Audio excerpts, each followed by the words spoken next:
Hello, welcome back to the channel. I'm Marcia Manning, and this is another installment of Real Estate or Real Mistake. Today, I want to talk to you about zombie foreclosures.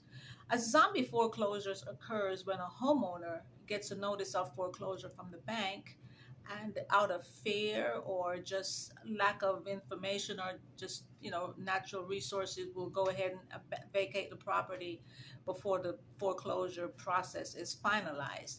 Now, this is not really advised because when a bank starts foreclosure procedure on you, it can take anywhere from 18 months to sometimes 3 years. And the best thing to do during that foreclosure process is really to stay in the home.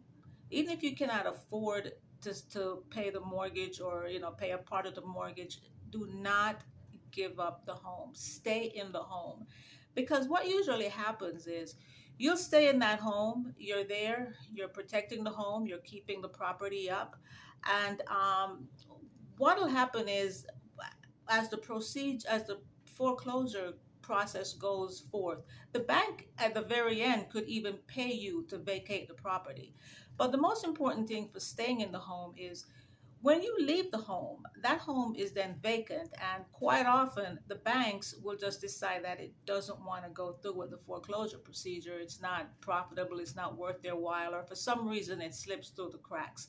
We saw a lot of zombie foreclosures back in 2008 when the real estate market crashed. And what happens is you move out of the home, you give up rights to the property, and the property is just sitting there in limbo. But the bad thing is the title is still in your name and you are still responsible should anything happen to someone on that property. So someone can come along, slip and fall, break a leg or whatever, you are liable.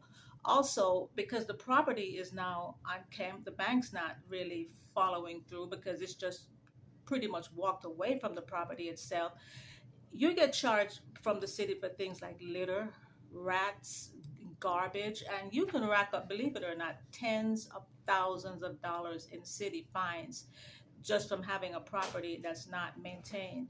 So you don't ever want to fall into a trap where you are still responsible for this home, even though it's a zombie foreclosure. And so the best thing I want to talk about is that you fall into foreclosure, you cannot see your way, stay in the property. Write it out. Don't be scared, don't be embarrassed.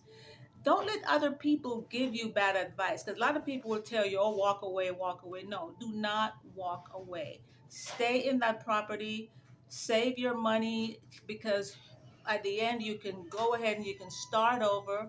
The thing is, if you have a foreclosure and it's a zombie foreclosure on your record, you can move on and try to rent or even buy something else years later, and it'll come back to haunt you because any liens that's on that property is now your responsibility.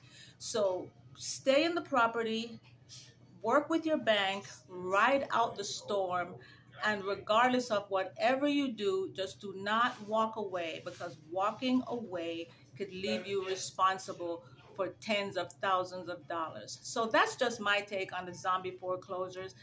Thank you for stopping by. If you like this video, share, subscribe, and I'll catch you on the next one. Thank you.